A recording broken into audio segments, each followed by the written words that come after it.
Good morning बच्चों। आज मैं अब आपको बता देता हूँ रेजिस्टेंस का कॉम्बिनेशन कैसे करेंगे, प्रतिरोधों का संयोजन कैसे करेंगे।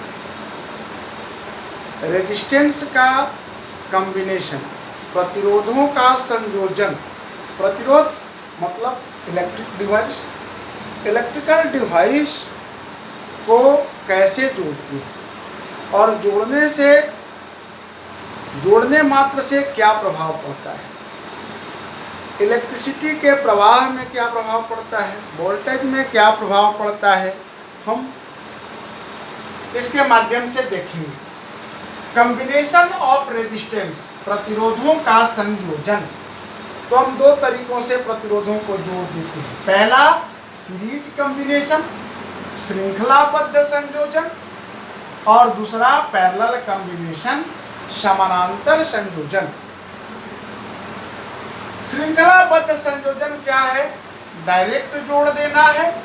R1 एक प्रतिरोध है R1 और दूसरा प्रतिरोध है R2।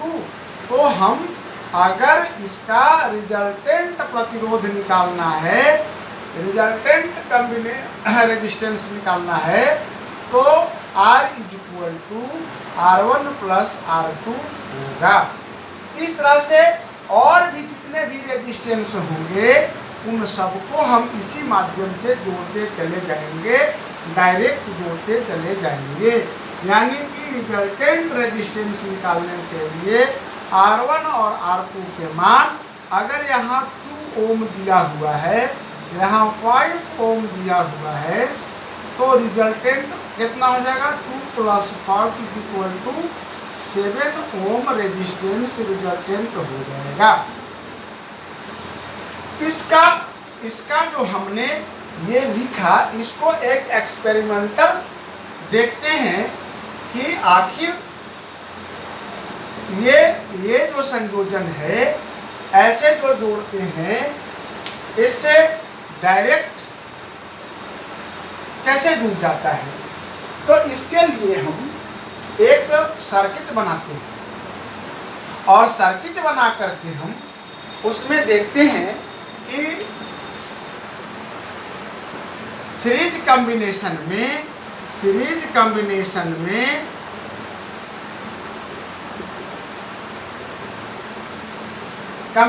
में किस तरह का संयोजन होता है। तो एक सर्किट बनाए और इसमें हम बैटरी लगा दिए हैं और इसमें पहला रेजिस्टेंस, दूसरा रेजिस्टेंस, तीसरा रेजिस्टेंस को मैंने जोड़ दिया। प्रत्येक रेजिस्टेंस का नाम दे दिया। पहला रेजिस्टेंस को R1, दूसरा रेजिस्टेंस को R2 और तीसरा रेजिस्टेंस को R3। अब जो बैटरी मैंने लगाया, इससे जो करंट जा रहा है, सब के लिए एक समान यहाँ से I करंट जा रहा है और वोल्टेज का मान बदल जाएगा एक रेजिस्टेंस के बीच में। वोल्टेज का मान बदल जाएगा रेजिस्टेंस के बीच में। अब यहाँ V1 हो जाएगा, यहाँ V2 हो जाएगा, यहाँ V3 हो जाएगा।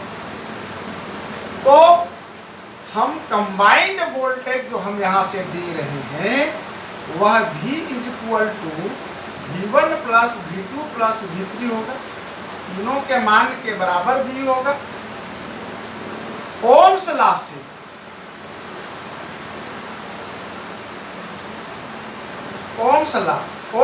से चलेंगे। ओम्स लॉ में क्या है भाई? V = IR होता है। अब देखिए कि V1 = IR1, V2 = IR2 और V3 = IR3 है। सबको जोड़ दीजिए तो V = V1 + V2 + V3 जोड़ दीजिएगा तो यहाँ IR1 IR2 और IR3 और यहाँ भी इक्वल टू IR।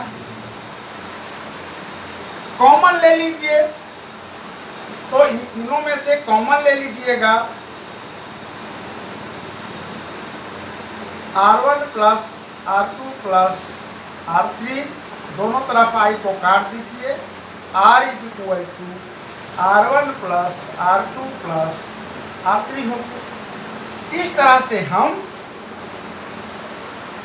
से हम निकाल लेंगे। ठीक इस तरह से संभवतः आपको ये दिखलाई नहीं दे रहा है, आई को काट दिए।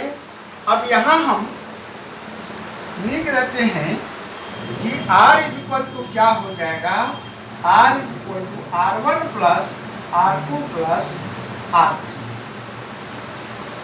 इस तरह से हम रिजल्टेंट रेजिस्टेंस निकाल दिए।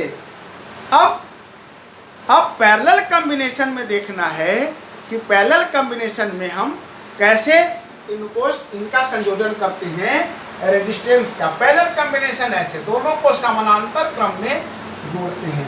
कैसे जोड़ेंगे जरा इनको भी हम लोग देख लेते हैं कि पैरेलल कॉम्बिनेशन में इनको कैसे जोड़ते हैं। जगह थोड़ा कम पड़ जा रहा है, मैं पहले से लिख दिया था, फिगर बना दिया।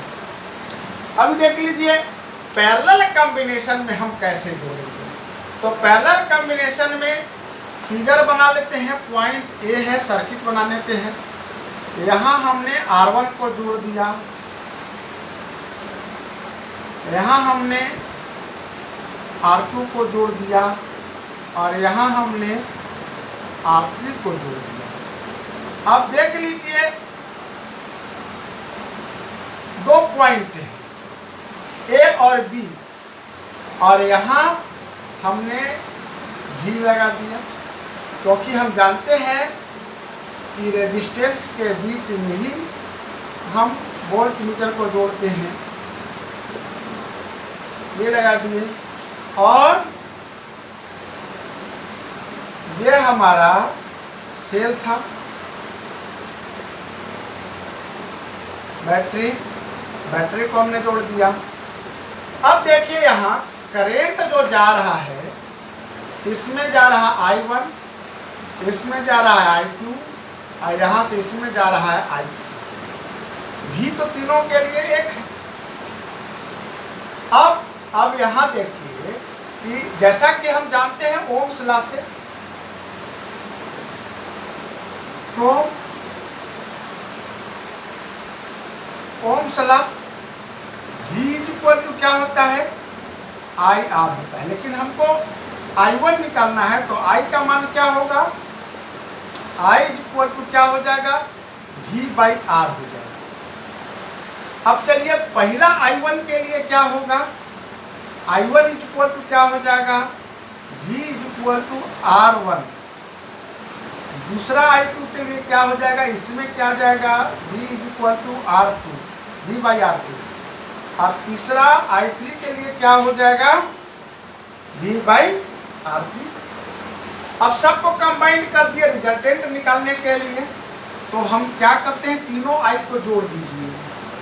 I इज इक्वल टू क्या हो जाएगा, I1 plus I2 plus I3 और I इज इक्वल टू क्या होता है, V बाई R। इधर हो जाएगा V by R1 plus V by R2 plus V by R3। अब आप इसमें से कॉमन निकाल लीजिए, V बाई R है और V को कॉमन निकाल लीजिएगा तो क्या हो, 1 by R1 plus 1 by R2 plus 1 by R3।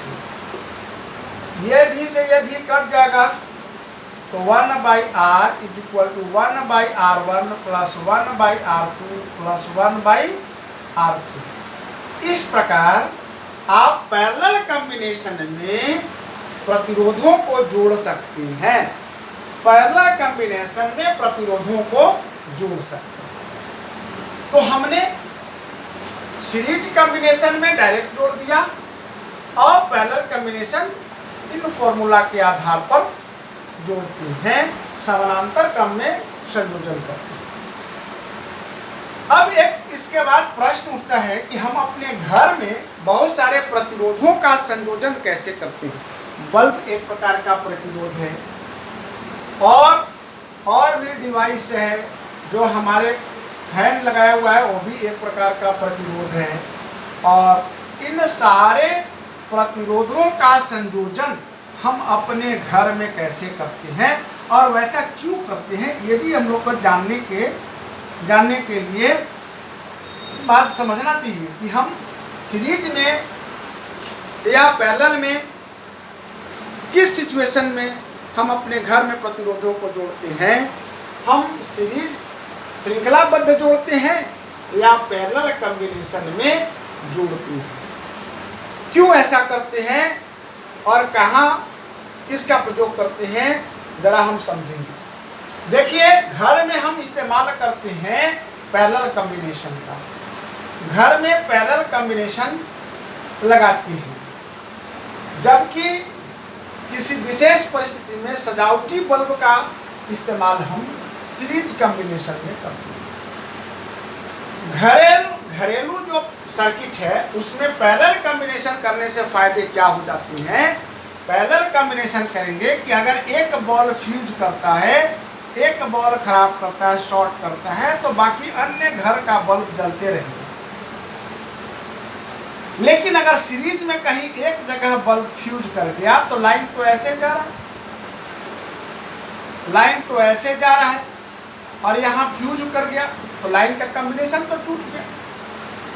ऐसी परिस्थिति में जो कॉम्बिनेशन टूट जाता है तो फिर सारे बल्ब बुझ जाएंगे। एक बल्ब बुझा तो सारे बल्ब बुझ जाएंगे। इसलिए घर में हम पैरेलल कॉम्बिनेशन का इस्तेमाल करते हैं, ना कि सीरीज। आप सीरीज बल्ब देखे होंगे, सीरीज बल्ब जो सजावटी बल्ब के रूप में इस्तेमाल करते हैं।